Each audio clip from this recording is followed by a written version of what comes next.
नमस्कार, the red mic में आपका स्वागत है। मैं हूं संकेत उपाध्याय। एक जरूरी खबर लेकर के आ रहे हैं क्योंकि ऐसा माना जा रहा है या चर्चा में है कि यूएस में चुनाव है, इस वजह से हिंदुस्तान में जो हमारी स्टॉक मार्केट है उसमें उत्पात मचा हुआ है, उसमें खलबली मची हुई है और उसकी वजह यूएस में हो रहे चुनाव। तो भाई चुनाव यूएस में, खलबली हिंदुस्तान की मार्केट में। अच्छा, हम समझ सकते हैं यूएस एक जरूरी देश है, वहां पर कुछ होता है उससे दुनिया अछूती नहीं रहती। तो फिर ऐसा कैसे हो रहा है कि सबसे ज्यादा खलबली हमारे ही देश के निफ्टी और सेंसेक्स में मच रही है? स्टॉक मार्केट में क्या हो रहा है? ये लगातार पिछले कुछ दिनों से 5 दिन का अगर आप डेटा देखें निफ्टी का और सेंसेक्स का, जरा आपको स्क्रीन पर दिखाएंगे। पहले निफ्टी दिखा देते हैं। ये देखिए, ये है डेटा जो आप देख रहे हैं, 23,850 पर है। 5 दिन का डेटा अगर आप देखें तो आपको दिखाई दे रहा होगा कि नीचे की ओर, और 4 नवंबर को तो एकदम ही लुढ़क गया। उसके बाद अगर आप सेंसेक्स देखें, ये 5 दिन का डेटा था, अभी आपको सेंसेक्स दिखाएंगे। उसमें आपको एक आइडिया लगेगा कि बिल्कुल वहां पर भी इसी तरीके का कुछ ट्रेंड है। ऐसे ही वहां पर भी हो रहा है। 5 दिन का डेटा आप ये देख लीजिए कि मार्केट कैसे नीचे गिर रहा है। 5 दिन में 1435 पॉइंट वो नीचे चला गया। अच्छा, था भी 80-80 हजार पर। तो अगर 1435 पॉइंट गिरा तो ऐसे अगर आप देखें तो कोई बहुत बड़ी वैल्यू नहीं है। लेकिन अगर आप लोगों का पैसा इसमें कितना चला गया या कितना उड़ गया वो चीज देखें, तो जो निवेशक हैं, इन्वेस्टर्स हैं, उनका 5.99 लाख करोड़ रुपए, भारी भरकम पैसे होते हैं ये। 5.99 लाख करोड़ रुपए चट से मार्केट से गायब। अब आप इसको नोशनल वेल्थ कहिए, जैसी मर्जी वेल्थ कह लीजिए। अब इसके कई वजहें हैं, लेकिन जो एक प्रमुख वजह जो आपको अखबारों में दिखेगी, तमाम जगह दिखेगी, वो ये होगी कि यूएस में क्योंकि चुनाव हो रहे हैं ना, उस वजह से। जैसे कि मैं यहां पर कोशिश करूंगा कि आपको दिखाऊं। ये देखिए, ये अखबार है। इसमें अगर आप शीर्षक देखें तो आपको दिखाई देगा रेस टू द बॉटम, और उसमें इसको फुल फ्रेम कर दीजिए, मेरा फ्रेम, हाँ ये रहा। तो China stimulus plan, US election pull down stock markets to 4 month low. 4 महीने का सबसे बड़ी गिरावट, यूएस इलेक्शन पुल डाउन। तो क्या यही एक वजह है, या ये वजह नहीं, एक बहाना है? असली वजह क्या है? क्या हमारी मार्केट सैचुरेट हो गई थी? मतलब इतना बबल बन गया था, बढ़ता जाए बढ़ता जाए बढ़ता जाए, तो क्या उसको फूटना ही था? आइए इसी चीज को समझने की कोशिश करते हैं। दो खास मेहमान हमारे साथ हैं। डॉक्टर अमन अग्रवाल, आप डायरेक्टर हैं इंडियन इंस्टीट्यूट ऑफ फाइनेंस के। डॉक्टर अग्रवाल, आपका एक बार फिर से स्वागत है द रेड माइक पर। और नासिर सलीम साहब भी हमारे साथ जुड़ गए हैं। सलीम साहब फ्लेक्सी कैपिटल से। सलीम साहब, थोड़ा सा ना लेफ्ट ना राइट, एकदम सेंटर में आ जाइए। जी हाँ, जी आपकी आइडियोलॉजी में जानता हूं, ना लेफ्ट है ना राइट है, एकदम सेंटर है, तो वैसे ही आपका फ्रेम भी हो। मैं शुक्रिया। डॉक्टर अग्रवाल आपसे शुरू करना चाहता हूं और आपसे जानना चाहता हूं कि आप कैसे देखते हैं इस चीज को। देखिए, जो अभी रिसेंट हमें काफ़ी गिरावट देखने को मिली है, अभी ये 1-2 दिन और हमें गिरावट देखने को मिलेगी। बिल्कुल आपने जो कारण कहा, जो मार्केट में भी काफ़ी लोग कह रहे हैं कारण कि यूएस इलेक्शंस चल रहे हैं उसकी वजह से है। क्योंकि ज़्यादातर जो विड्रॉल्स हो रहे हैं वो एफआईआई के विड्रॉल्स हो रहे हैं, एक वो मेजर कारण है जिसकी वजह से जो portfolio movements, international portfolio movements हैं, वो हिंदुस्तान से जो विड्रॉ हो रहे हैं वो देखने को मिल रही है। दूसरा जो हमें देखने को मिल रहा है वो ये भी है कि जब भी इस तरीके के कोई मेजर इलेक्शन होते हैं, जो बड़ी इकोनॉमी हो, हिंदुस्तान एक बड़ी इकोनॉमी है क्योंकि demographic, population wise, consumption status wise, market wise Hindustan विश्व के अंदर पहले 2-3 मार्केट्स में आता है। चाइना एक बड़ी मार्केट है पर कोई कंजम्पशन वहाँ पे नहीं है, बड़ी कंट्रोल इकोनॉमी है, पर इसलिए वहाँ पे नहीं देखने को मिलता। अमेरिका है, यूरोप है। तो इन मार्केट्स में जब भी कोई ऐसे इलेक्शंस होते हैं, स्पेशली यूरोप, अमेरिका, हिंदुस्तान जैसी कंट्री के अंदर, तब हमें देखने को मिलता है कि काफ़ी सारे निवेशक जो बिजनेस कर रहे होते हैं उन देशों के साथ, ट्रेड के रिलेशनशिप्स होते हैं, तो वो पैसा अपना निकाल के स्टॉक मार्केट से वो वहाँ पे पैसा भेजते हैं ताकि वहाँ पे इलेक्शंस के अंदर जो जो भी उनकी पार्टी जिसको वो सपोर्ट कर रहे हैं उनके लिए पैसा दिया जा सके। जब आपको याद हो इलेक्शन हिंदुस्तान में भी रिसेंटली हुआ था, तो हिंदुस्तान में भी बहुत पैसा आया था, अलग अलग देशों से पैसा आया था। तो इस तरीके के मूवमेंट्स नॉर्मल मूवमेंट्स होते हैं। दूसरा जो है, इस समय जो है हमारा त्योहारों का सेशन चल रहा है। ये जो सीजन है हमारा सितंबर से लेके, सितंबर मिड अक्टूबर से लेके ऑलमोस्ट जनवरी एंड तक एक सीजन रहता है, जहाँ पे त्योहार के बाद त्योहार आते हैं, ऊपर से जो है शादियां बहुत सारी होती हैं। तो कोई भी जो एक मिड साइज इन्वेस्टर होता है, एक आम आदमी होता है, वो अपना पैसा देखिए या तो गोल्ड में रखेगा या बैंक में रखेगा या फिर स्टॉक मार्केट में निवेश करके रखता है। रियल एस्टेट में भी रखता है, पर रियल एस्टेट काफी इलिक्विड मानी जाती है, तो इसलिए ज्यादातर जो रियल एस्टेट में रखते हैं वो लॉन्ग टर्म पर्सपेक्टिव से रखते हैं कि आज के 10 साल, 15 साल, 20 साल के बाद निकाल सकें उसको। पर जो ये मार्केट है, शेयर मार्केट हो या बैंक हो या बॉन्ड्स हो, इनमें ऐसे रखते हैं, या म्यूचुअल फंड हो जहां से हम निकाल सके थोड़ा बहुत पैसा, या सोना हो, इसमें निवेश करते हैं। तो ये समय जो है, क्योंकि इस समय रिक्वायरमेंट है लोगों को पैसे की, चाहे वो त्योहारों के लिए हो, चाहे वो शादी के लिए हो, तो वो विड्रॉल्स भी हमें देखने को मिल रही हैं। तीसरा जो लोग कह रहे हैं, जो मेरे विचार में नहीं है, कि फेड जो है बार बार कह रहा है कि हम इंटरेस्ट रेट गिरा रहे हैं, इंटरेस्ट रेट गिरा रहे हैं। पिछले 2-3 घोषणाएं तो उनकी हो चुकी हैं। अभी 1-2 दिन के बाद दोबारा मीटिंग, इलेक्शन खत्म होने के बाद अमेरिका के, फिर दोबारा एक मीटिंग उनकी ड्यू है। अभी मेरे को जहां तक उम्मीद है, वहां पे वो अभी फेड गिराने की सिचुएशन में, स्थिति में नहीं है। तो ये इनकी बात चल रही है, बिकॉज मॉनेटरी पॉलिसी उनके कंट्रोल में नहीं है। पर ये एक रीजन जो अंतर्राष्ट्रीय मार्केट में आ रहा है, ये कोई ऐसा कड़ा रीजन नहीं है, बिकॉज जो हिंदुस्तान की मॉनेटरी पॉलिसी है, ये विड्रॉल्स है, वो फेड के साथ या अमेरिका की इकोनॉमी के साथ ऐसे इंटीग्रेटेड नहीं है। ना ही हम ग्लोबल एक्सचेंजेस हैं हिंदुस्तान में, ना ही यहाँ से कोई बहुत बड़ा निवेश अमेरिका के अंदर हुआ है कि उसका जो है निवेश का इम्पैक्ट पड़े, तो इसलिए विड्रॉ करना जरूरी है, या ऐसा कोई मूवमेंट होगा। तो मेरे विचार में वो एक ऐसा कोई लॉजिकल रीजन नहीं है। पर ये दो कारण जो है मेरे विचार में सबसे ज्यादा महत्व रखते हैं, कि जो इलेक्शन हो रहे हैं उसकी वजह से एक तो पोर्टफोलियो मूवमेंट्स हो रही हैं, दूसरा जो एक आम आदमी है वो विड्रॉ कर रहा है, और कंपनीज जो है, जो कंपनी ट्रेड करती हैं, बिजनेस करती हैं, वो भी विड्रॉल करके वो चाहेंगे कि हम ऐसी पार्टी को लेके आए जो उनके मत को, उनकी स्थिति को, जो उनका बिजनेस चल रहा है उसको आगे बढ़ावा दे सके। जी बिल्कुल नासिर साहब, ये देखिए, ये तो वजहें, एक तो यूएस की डॉक्टर अग्रवाल बता रहे हैं, एक उन्होंने और वजहें बताई हैं एफआईआई, जो इंस्टीट्यूशनल इन्वेस्टर्स हैं, जो बड़ी भारी मात्रा में हिंदुस्तान से उन्होंने अपना निवेश बाहर निकाला है। तो ये तो दो फैक्टर्स हो गए। इसके अलावा आपको लगता है कि कुछ और भी चीजें हैं? देखिए, शेयर मार्केट किसी एक चीज पर, एक तो सेंटिमेंट का खेला है, सारा खेल तो सेंटिमेंट का है, और ऐसे में क्या ये एक्सटर्नल वजह ही हैं जिसकी वजह से ये नीचे जा रहा है? क्योंकि एक तर्क ये भी दिया जाता है कि आप यूएस बोल देना बहुत आसान है कि भाई यूएस में चुनाव हो रहा है ना, तो इस वजह से नीचे गिर रहा है। आपकी इकोनॉमी में भी कुछ चीजें हैं जो कि थोड़ी सी खतरे की घंटी हैं। मिसाल के तौर पर मिडिल क्लास श्रिंक कर रहा है। अभी रिपोर्ट आई, 2-1 दिन से हम अखबारों में देख रहे हैं, मिडिल क्लास की स्पेंडिंग कैपेसिटी कम हो गई है। गाड़ियां अगर आप साल भर का देखें, फेस्टिव सीजन नहीं, कम बिक रही हैं। तो डिस्ट्रेस कई सेक्टर्स में है, और उसका एक परिणाम आपको शायद हो सकता है इसमें देखने को मिले। तो कहीं ऐसा तो नहीं है कि एक कन्वीनियंट आर्गुमेंट मिल गया है ये कहने के लिए, अरे वो यूएस, चाइना, जबकि कुछ रीजन डोमेस्टिक भी हो सकते हैं। नमस्कार संकेत जी, बहुत बहुत शुक्रिया कि आपने जोड़ा अपने पैनल पे। देखिए, आपका सवाल बहुत ही अहम है, और मैं बिल्कुल आपसे सहमत हूं कि सिर्फ इंटरनेशनल रीजंस नहीं हो सकते जिसके कारण मार्केट अपने पीक से 9%, अगर आप निफ्टी की बात करें तो वो पीक पे 26,300 पे था, और आज वो 23,900 के आसपास घूम रहा है। जैसे मैं अभी देख रहा हूँ टिकर पे आपके सामने। और हमारा ये मानना है 2-3 कारण हैं इसके। अंतर्राष्ट्रीय स्तर पे जो आपने बताया, बिल्कुल सही बताया, मैं सहमत हूँ डॉक्टर अग्रवाल से।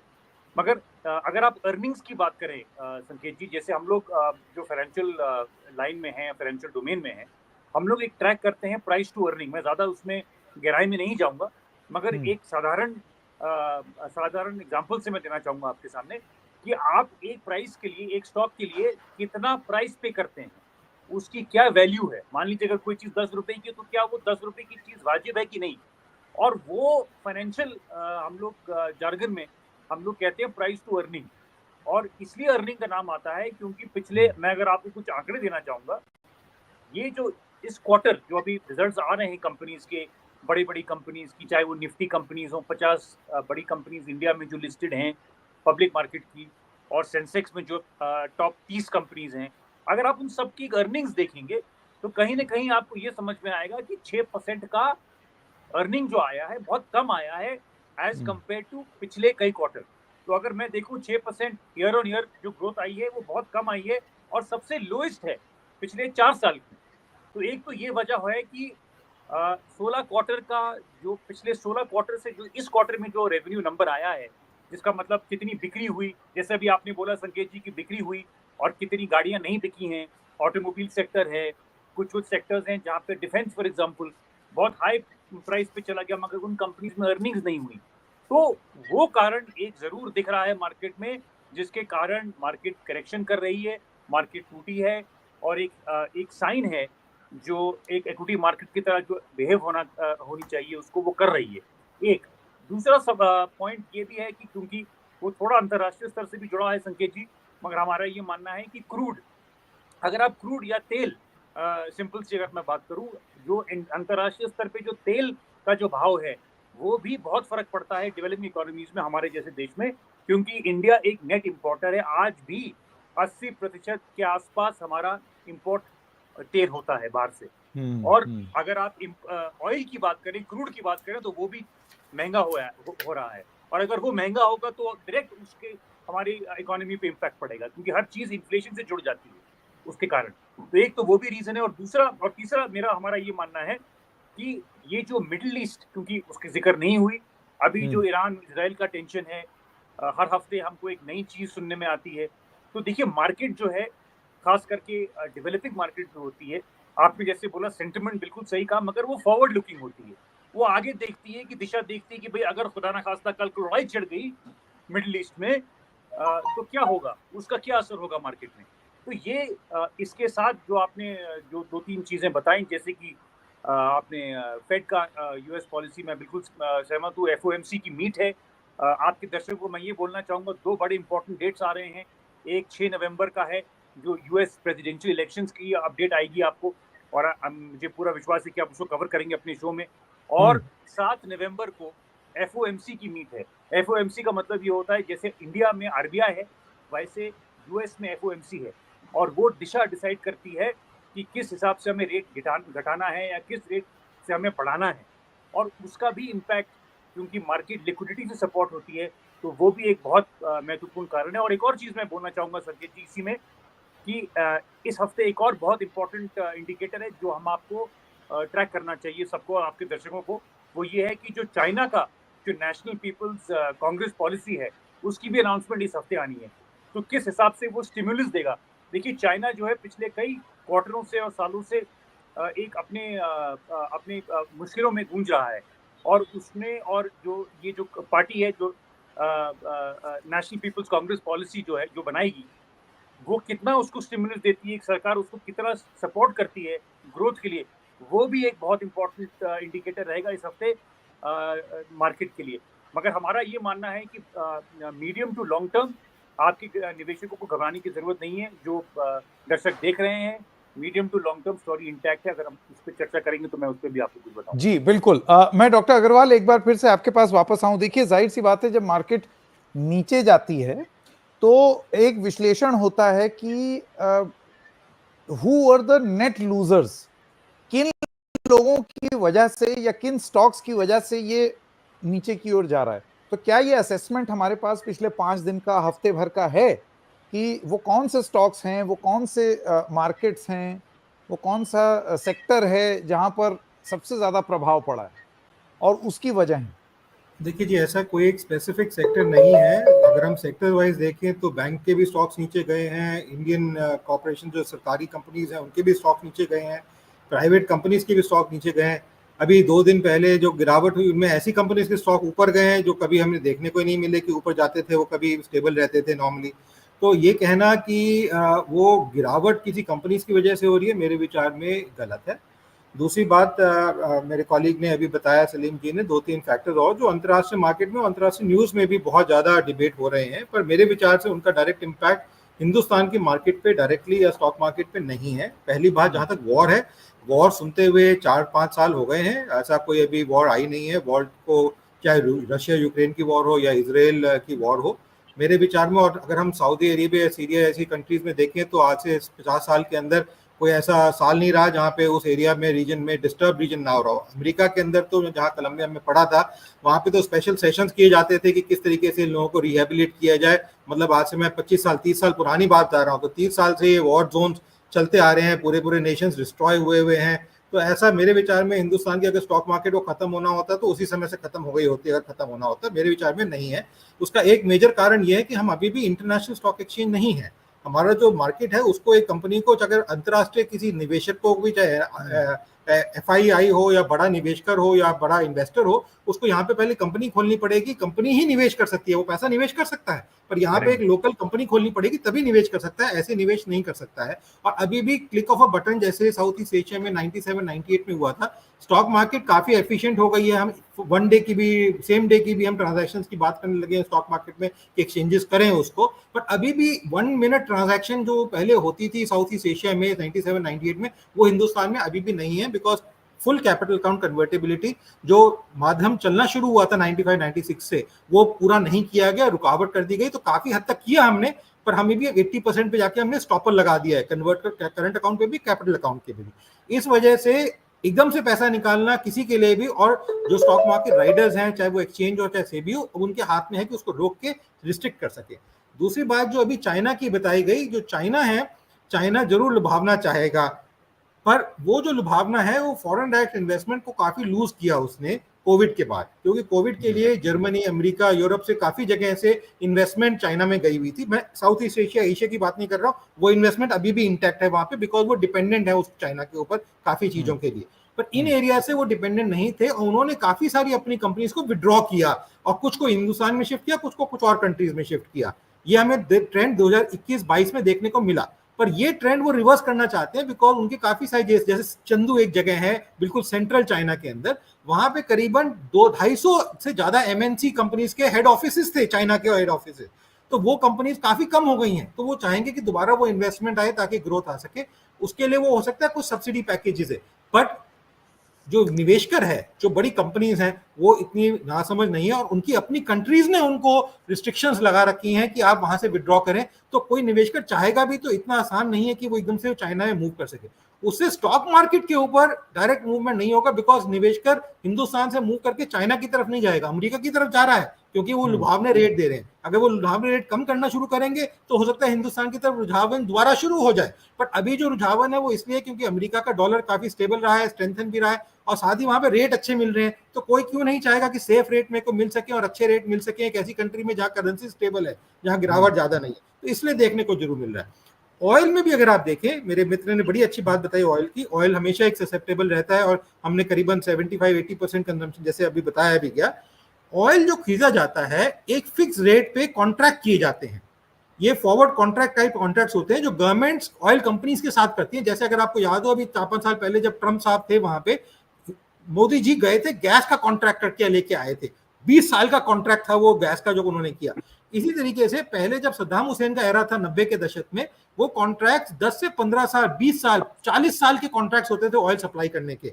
अब जो है वो कॉन्ट्रैक्ट घट के 3 से 5 साल के हो गए, पर अभी भी वो 3 से 5 साल के कॉन्ट्रैक्ट हैं। कहने का मतलब ये है कि 95 से 98% कंजम्पशन किसी भी देश की उन कॉन्ट्रैक्ट्स के थ्रू आती है, जिसमें करीबन $65, $60 से $65 पर बैरल के ऊपर रेट हमने फिक्स किया हुआ है। तो अगर अंतरराष्ट्रीय मार्केट में 1-2 रुपए डॉलर ऊपर नीचे भी हो रहा है तो हमें ज्यादा फर्क नहीं पड़ रहा है, बिकॉज ये ऑयल कंपनी सिर्फ जो एक्स्ट्रा 2-3% कंजम्पशन हो रही है उसको खरीद रहे हैं। और अगर हम ऑयल कंपनीज के भी, मेरे को याद है 2 साल पहले मेरे को संसद टीम बुलाया था ऑयल कंपनीज के ऊपर, जो पेट्रोल के ऊपर जब दाम बढ़ा रहे थे, दिवाली का मौसम था, 2 साल पहले की बात है समर के अंदर।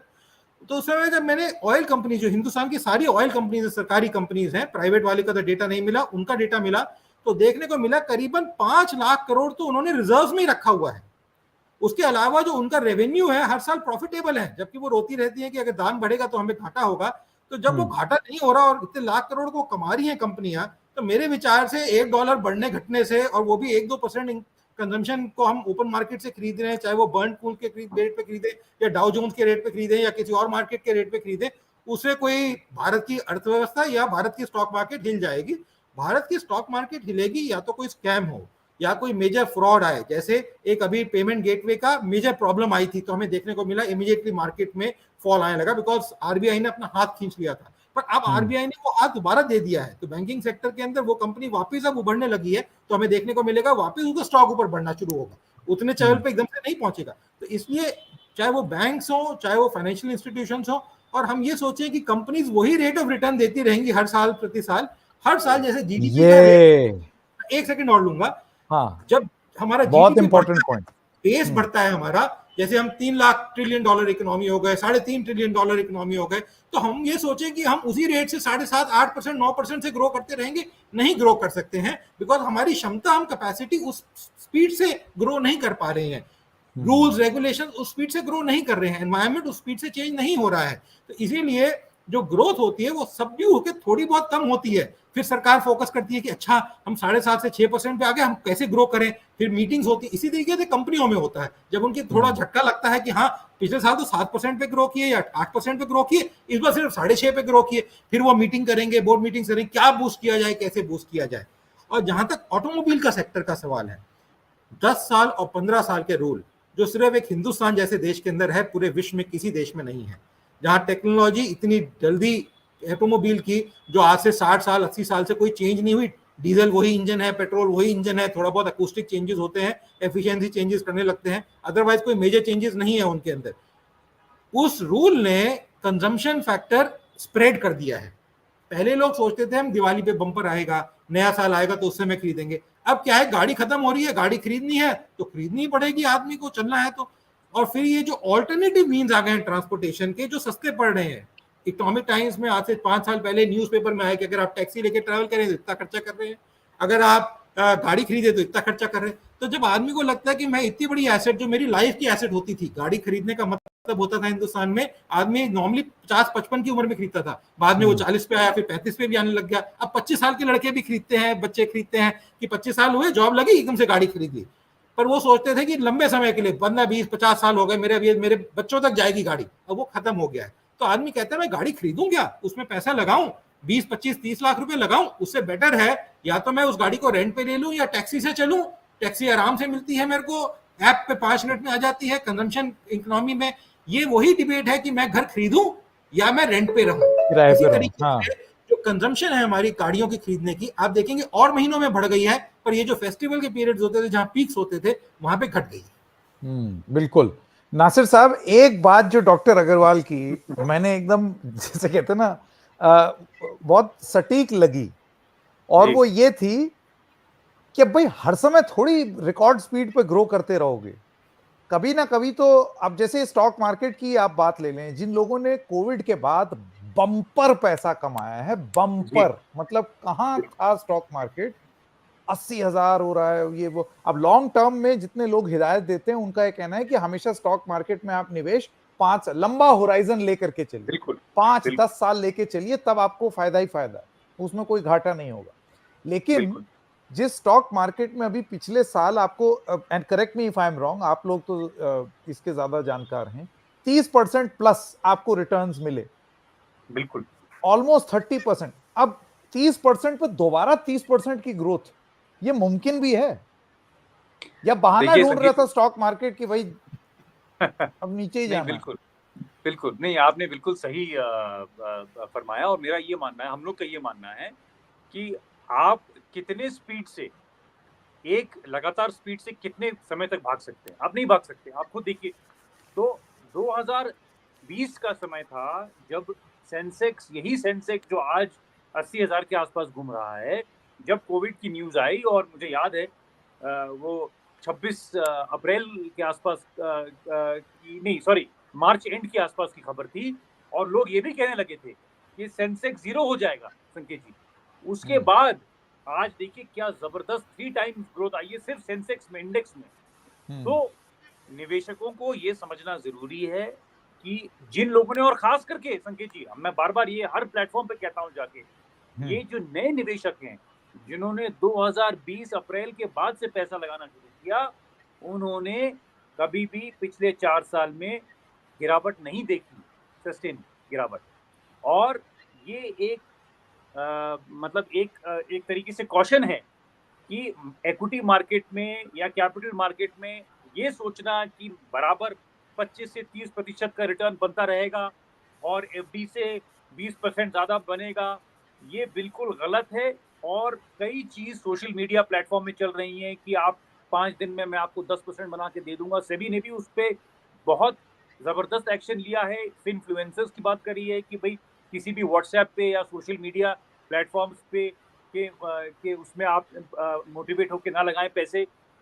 देखिए संकेत जी, हमारा ये समझना और मानना है, जो 20-22 साल जो मैंने देखा है मार्केट, और हमारा ये मानना है कि मार्केट जो है एक ऊपर और नीचे इसका एक सिस्टम बना रहता है।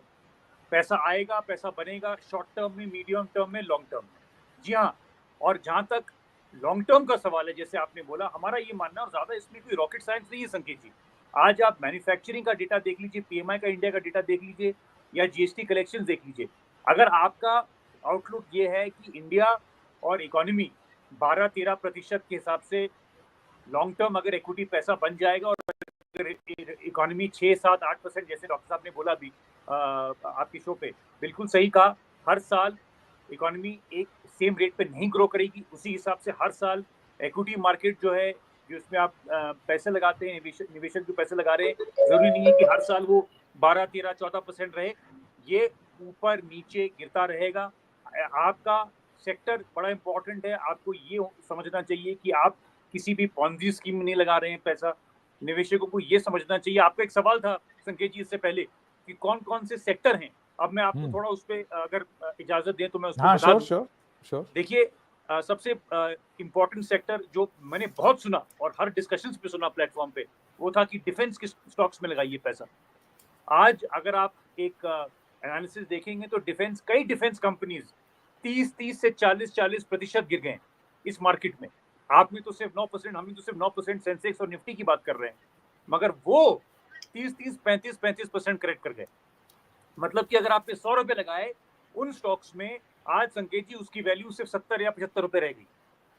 क्यों? क्योंकि पिछले 2 साल में एक इतना बढ़ाव उसमें आई, बढ़ोतरी दिखने को आई कि भाई डिफेंस बहुत अच्छा करेगा और लड़ाई छिड़ने वाली है और यूक्रेन वॉर आ गया है और बहुत सारी चीजें ऐसी शुरू हुई। जियोपॉलिटिकल टेंशन था, लोगों ने कहा कि भाई US will pump in more money in defence sector, India is also putting in more money in defence sector. तो कई चीजें हैं। तो डिफेंस सेक्टर एक सेक्टर है जैसे उसमें जिन लोगों ने निवेश किया वो आज लॉस में है। दूसरा सेक्टर जो बहुत जिसमें बहुत चर्चा हुई वो थी मैन्युफैक्चरिंग और इंफ्रास्ट्रक्चर। देखिए, ये दोनों सेक्टर्स में बहुत टाइम लगता है।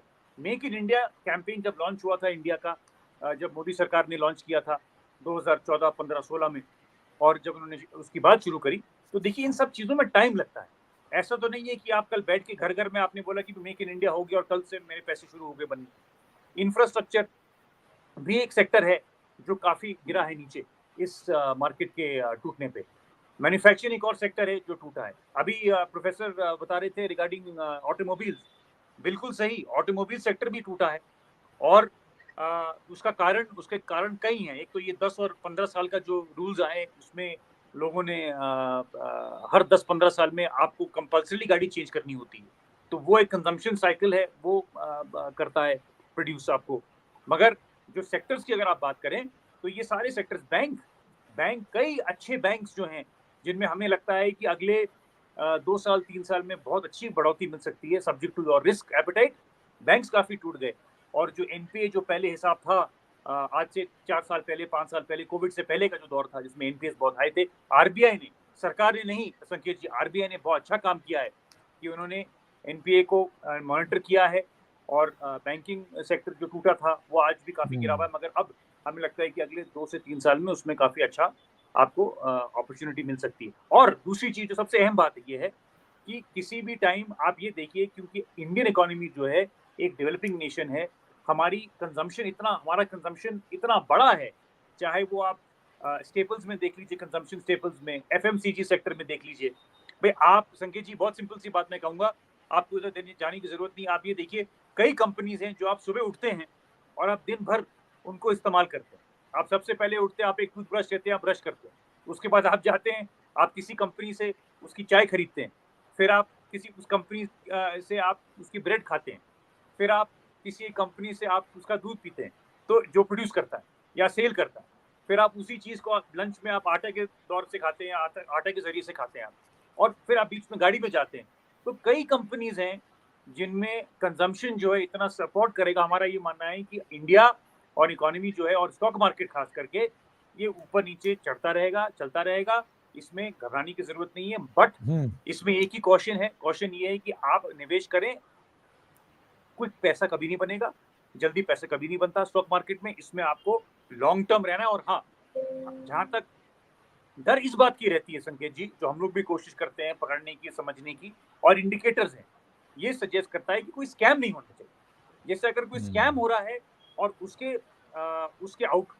जो आउटपुट है वो बड़ा खतरनाक होता है, क्योंकि वो एकदम से बबल क्रिएट करके एकदम उसमें, जैसे आपने बलून में हवा भरा और एकदम से फट गया, वो एक सिचुएशन है जिससे हम लोग को सावधान रहना है और हमें तर्क रहना है। We have to be very careful of that situation. मैं चाहूंगा कि आप जिस तरफ इशारा कर रहे हैं उसको थोड़ा सा और स्पष्ट कर दें, मतलब ये किस स्कैम की आप बात कर रहे हैं? एक तो डॉक्टर अग्रवाल ने बताया, नहीं देखिए मेरा ये मानना है जी मैं आपको बता दूं, क्योंकि अभी प्रॉब्लम तो ये है ना कि सेबी की प्रमुख पर भी तो आरोप है। नहीं देखिए, वो तो मैटर सब जुडिस है, तो मैं उस पर कमेंट नहीं करना चाहूंगा। मगर संकेत जी, दो चीजें हैं जो मैं ओपनली आपके प्लेटफॉर्म पे बोलूंगा। देखिए, हमें डर ये लगता है जो ये स्मॉल कैप कंपनीज हैं, जो एमएसएमईज हैं, क्योंकि इसमें कितनी रेगुलेशन, देखिए रेगुलेटर हर कंपनी पे तो नहीं कर सकता है, मगर जो स्मॉल कैप कंपनीज है जहाँ पे प्रमोटर ड्रिवन रहती हैं, जिसमें रेगुलेशंस कम रहती हैं, उसमें, और बाय द वे मैं आपको ये भी बताना चाहूंगा, स्मॉल कैप कंपनीज बहुत टूटी इस दौरान में, जब मार्केट टूटी है। जैसे अभी मैंने आपको बताया, अगर आप स्मॉल कैप इंडेक्स की बात करें, और मैं ये नहीं कह रहा हूँ, मेरी बात को ये मत समझिएगा कि मैं सारी कंपनीज एक ही ब्रश से पेंट कर रहा हूँ कि स्मॉल कैप कंपनीज गलत है, मगर मैं कह रहा हूँ स्मॉल कैप कंपनी से डर लगता है हम लोगों को, क्योंकि उसमें उसकी कॉर्पोरेट गवर्नेंस की इशू, उसकी रेगुलेटर का इम्पैक्ट, किस हिसाब से प्रमोटर उसमें काम कर रहे हैं, क्या बैलेंस शीट कंट्रोल्स हैं उसमें, ये सब चीजें हैं। दूसरी एमएसएमई, एक एमएसएमई ऐसा सेक्टर है जिसमें अभी कई हमने दौरान में देखा एसएमई आईपीओ शुरू हो गए, बहुत जबरदस्त एसएमई आईपीओ शुरू हो गए, और लोग अंधाधुंध पैसा लगा रहे हैं। आपको मैं एक छोटा सा एग्जांपल देता हूँ, एक ये भी मैं कोट कर सकता हूँ आपके शो पे, मुझे कोई संकोच नहीं है, और वो ये संकेत जी, एक कंपनी है जो रॉयल एनफील्ड का डिस्ट्रीब्यूशन करती है, उसने अपना आईपीओ लाया, वो डिस्ट्रीब्यूटर है, उसकी 2 शोरूम्स है, और उसने अपनी आईपीओ लाया 4,800 करोड़ रुपए उसने एसएमई आईपीओ से लिया। आप सोचिए इतने पैसे उसको मिले। तो मतलब मेरा पॉइंट ये है कि जब आप ऐसे नंबर्स देखते हैं कि भाई छोटी छोटी कंपनी इतना पैसा रेज करें, तो तब आपको थोड़ी शंका आती है कि भाई क्या हो रहा है। मगर बाय एंड लार्ज जो बड़ी कंपनीज है, जो बड़ी बड़ी लार्ज कैप कंपनीज है, क्वालिटी मिड कैप कंपनीज हैं, जैसे सेंसेक्स है, निफ्टी नेक्स्ट 50 है, तो इन सब में कोई घबराने की जरूरत नहीं है। हमारा ये मानना है कि उनको अर्निंग सपोर्ट करेगी। अगले 2 साल और 3 साल के बीच में 12 से 13% अगर वो कंपनीज ग्रो करेंगी तो आपके पैसे बनेंगे अगर आप उनमें लगाएंगे। और इस रेट पे आज जहां पे हम लोग खड़े हैं, 79,000 सेंसेक्स पे या 80,000 पे आप बोले, तो यहाँ से आपका एक्सपेक्टेशन जो है वो मॉडरेट होना चाहिए। संकेत जी, दर्शकों को मैं ये बोलना चाहूंगा खास करके कि आप ग्रीड के कारण ये ना सोचिए कि मेरे अगले 1 साल 50%, 40%, 35% बनेगा। बिल्कुल नहीं बनेगा। अच्छा सुझाव दे मैं रहे हैं। फिर से आऊंगा और मैं बताऊंगा कि इस साल अगर आप पैसा निवेश कर रहे हैं कैपिटल मार्केट्स में, स्टॉक मार्केट्स में, तो अगले 2 से 3 साल में अगर आपके 12 से 15% रिटर्न बन गया तो आपको खुशी मनानी चाहिए और आपके पैसे अच्छी तरह ग्रो करेंगे। अगर ये आपका एक्सपेक्टेशन है तो ये वाजिब एक्सपेक्टेशन है। इसके ये बड़ी, नासिर साहब ने ये एक बड़ी अच्छी, एकदम दुरुस्त फरमाया। डॉक्टर अग्रवाल, मैं आपसे भी ये सवाल पूछना चाहता हूं। देखिए, जो नासिर साहब कह रहे थे, 2020 कोविड के बाद एकदम से बहुत सारे लोग जो कभी फिक्स डिपॉजिट या एलआईसी की पॉलिसी से ऊपर ही नहीं उठते थे, बहुत सारे लोगों को ऐसा महसूस हुआ कि म्यूचुअल फंड / मार्केट में भी निवेश किया जाए। मार्केट में तो 2 हाथ नहीं किया मैंने, लेकिन म्यूचुअल फंड की राह कोविड के बाद मैंने भी पकड़ी, डॉक्टर अग्रवाल।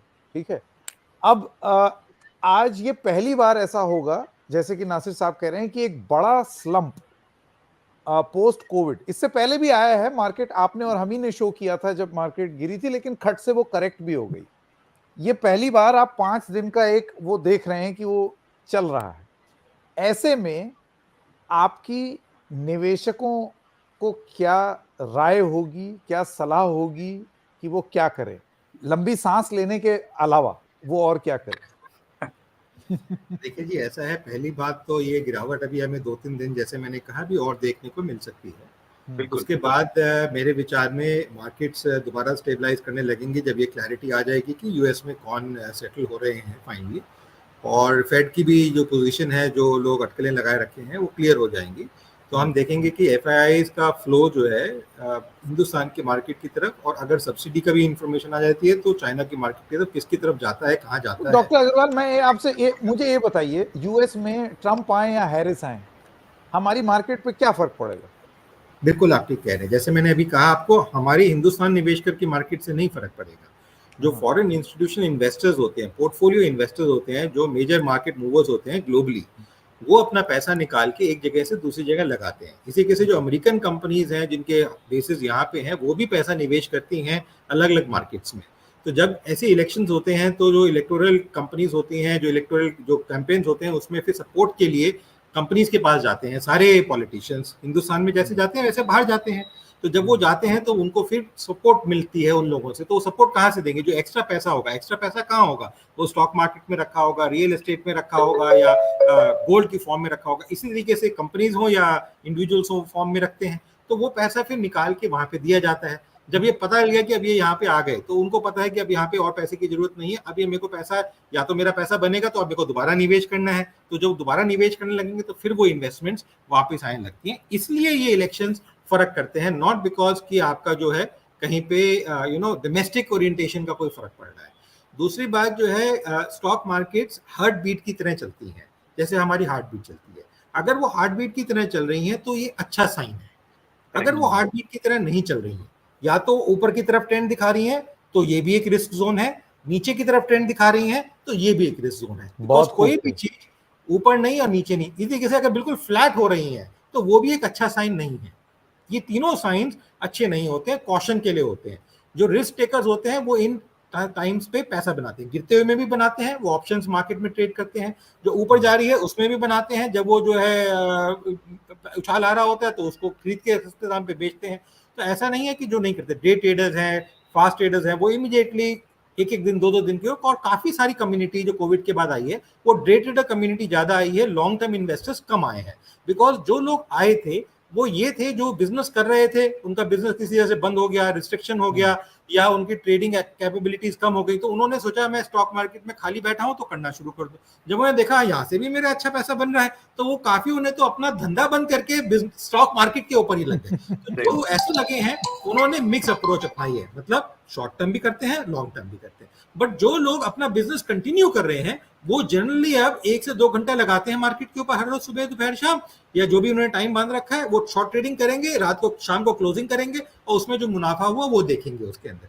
तो मेरे विचार में वहां पे कहीं फॉल नहीं देखने को मिला है। पर जैसे मैंने पहले कहा था, दीपावली का सीजन है, शादी का सीजन है, ऐसा टाइम है जहाँ त्योहार ही त्योहार, चाहे वो कोई रिलीजन हो, सभी रिलीजन्स के त्योहार इस समय, इस महीने अक्टूबर से लेके जनवरी के बीच में आते हैं। काफी सारी शादियां, सभी रिलीजन्स की शादियां इन पीरियड्स में होती हैं। देखिए, थोड़ा बहुत ओवरलैपिंग सभी रिलीजन्स में हो रहा है इस पीरियड के अंदर। अब हम क्रिसमस का भी देखें, क्रिश्चियंस का देखें, औरों का भी रिलीजन्स का देखें, सभी रिलीजन्स में हो रहा है। तो जब नेचुरली जब ये रिलीजन्स होते हैं तो आदमी चाहता है कि मैं उस समय कैश लिक्विडिटी मेरे पास हो ताकि मैं खर्चा कर सकूं। डॉक्टर अग्रवाल, ये बात तो तब कोरॉबरेट हो जाएगी ना जब हमारे पास ये जानकारी और डेटा आ जाएगा कि भाई इतने लोगों ने अपना पैसा निकाला, या फिर अगर ये पेक्यूलियर है टू एग्जैक्टली दिस टाइम, तो ये क्या हर साल ऐसे ही होता है? Every year around festivity?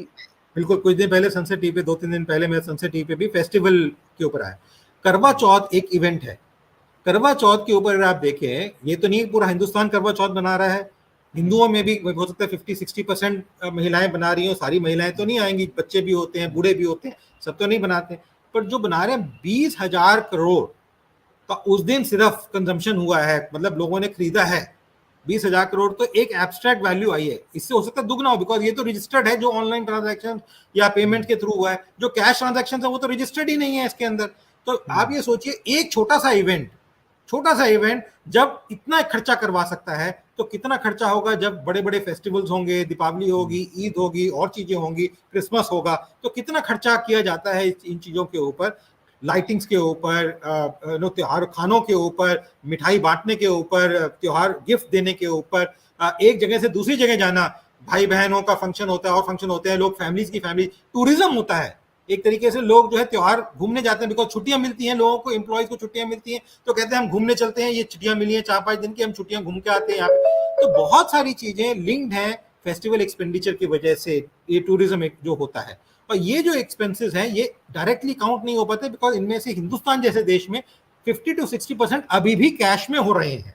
कितना भी मोदी जी ऑनलाइन कह दें, डिजिटल पेमेंट कह दें, पेटीएम हो जाए, गूगल पे हो जाए, ये एप्स आ जाए या यूपीआई पेमेंट हो जाए, अभी भी ज्यादातर खर्चे जो लोग कर रहे हैं वो कैश के माध्यम से कर रहे हैं। बिकॉज कभी कभी हम जब जाते हैं वहां पे नेटवर्क नहीं आ रहा है, बैंक की सुविधाएं नहीं मिल पा रही हैं, एप्स काम नहीं कर रहे हैं, तो इस समय लोग जब ऐसी चीजों में जाते हैं तो कैश लेके चलते हैं कि भैया जैसे में नहीं हुआ तो कैश देके खरीद तो पाएंगे, मोमेंट तो उसी समय खरीदना, आधे घंटे के अंदर 2 घंटे के अंदर कैसे करेंगे। तो इसलिए वो ट्रांजैक्शंस कभी भी सरकार या आरबीआई कैप्चर नहीं कर पाती है जो वो होती है।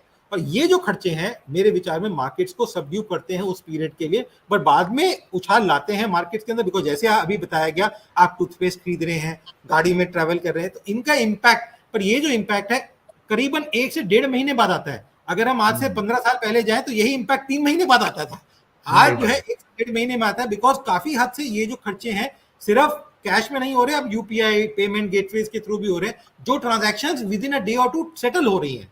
पहले वही खर्चे कंपनी को आते आते 2-2, 3-3 महीने मिल जाते थे। जैसे जो ऑयल अभी हम खरीद रहे हैं, जब ऑयल की बात की थी, जो रेट सपोज $72 पर बैरल पे किसी ने ऑयल खरीदा, वो जो कच्चा तेल खरीदा मार्केट में आपकी टंकी में 3.5 महीने में पहुंचेगा जनाब, क्योंकि पहले वो कंपनी के पास आएगा वो तेल, वो उसको रिफाइन करेगी, रिफाइन करने में 1 से 1.5 महीना लगता है, उसके बाद फिर वो पेट्रोल पंप पे पहुंचेगा, फिर आप जब खरीदने जाएंगे तब डलेगा।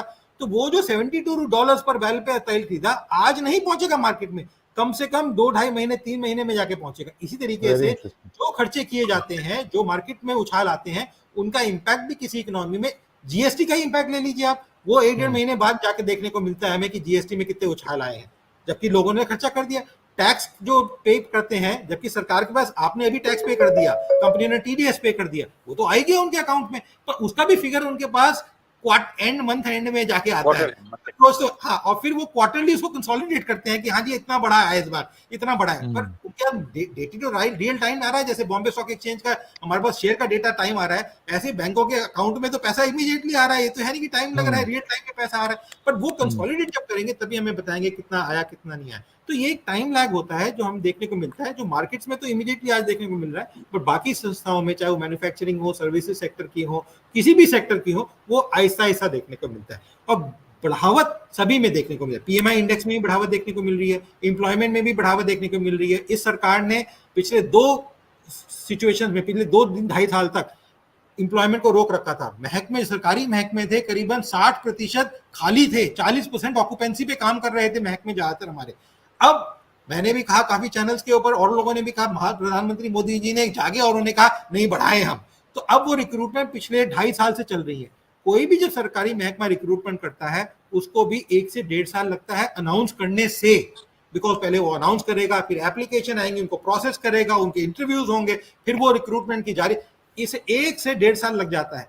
जो कार्यक्रम 2-2.5 साल पहले शुरू हुआ उसका रिजल्ट अब इस क्वार्टर से हमें देखने को मिलना शुरू होगा, और इसीलिए हमें जब हम एनएसए डेटा देखते हैं ईपीएफओ वगैरह का, वो अब हमें बढ़ता हुआ नजर आता है, क्योंकि उनके अंदर एनरोलमेंट्स भी बढ़ते हुए नजर आ रहे हैं। बिल्कुल बिल्कुल। तो लास्ट में अगर आपको एक वर्ड या एक सेंटेंस की हिदायत देनी हो आप दोनों को, निवेशकों को, तो वो क्या होगा? जैसे आपकी बातों से जो मुझे समझ में आ रहा है एक शब्द, वो है पेशेंस, इंतजार करें। क्या मैं ये समझूं, ये शब्द ठीक पकड़ा, या इसके अलावा कुछ और शब्द हैं? नासिर साहब पहले आप, फिर डॉक्टर अग्रवाल। नहीं सखी जी, बिल्कुल आपने सही फरमाया। मेरा ये मानना है, हम लोग का ये मानना है कि एक तो किसी भी व्हाट्सएप यूनिवर्सिटी या किसी भी खुद पढ़ के जब तक आप लोग नहीं इन्वेस्ट करेंगे तब तक मेरा मानना ये है कि गलत होगा। तो मेरा ये सलाह सबको ये है कि पढ़िए, समझिए, ज़्यादा रॉकेट साइंस नहीं है स्टॉक मार्केट को। और जहाँ तक ट्रेडिंग का सवाल है, एफएनओ से दूर रहिए। मेरा 20-22 साल का एक्सपीरियंस ये बताता है, जो बिजनेसेस आप समझते हैं, जिसको आप देख रहे हैं, उसी में बहुत पैसे बन जाएंगे। केवल जैसे आपने बोला, पेशेंस रखिए और होराइजन सही रखिए और ट्रेडिंग ना करिए, क्योंकि उसमें आपका पैसा ज़ाया होगा। खास करके एफ&ओ ट्रेडिंग ना करिए। और हिंदुस्तान में यकीन रखिए, बहुत अच्छा वक्त आने वाला है। हमें ये मानना है कि अगले 10 साल में बहुत डेवलपमेंट आएगी। 3 ट्रिलियन टू 15 ट्रिलियन 2047 तक का आउटलुक है। अगर आपने उसका 50% भी अचीव कर लिया अगले 20 साल में, तो बहुत अच्छे पैसे बन जाएंगे। और इधर उधर जाने की जरूरत नहीं है ज़्यादा। लार्ज कैप में रहिए, मिड कैप में रहिए और स्टैगर करके लगाइए पैसा। ये नहीं कि सब चीज़ अपफ्रंट आप जैसे आपको पैसे आए फटाफट लगा दिए। स्टैगर करिए और हर अपॉर्चुनिटी आपको देती है खरीदने और बेचने की। इसमें आप एक्सपर्ट से सलाह लीजिए।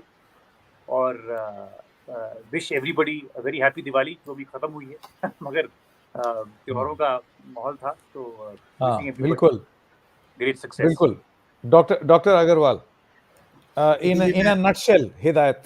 मैं पेशेंस की जगह मैं कहना चाहूंगा, पेशेंस तो थोड़ा जरा स्लो हो जाता है जब देखने के में आता है।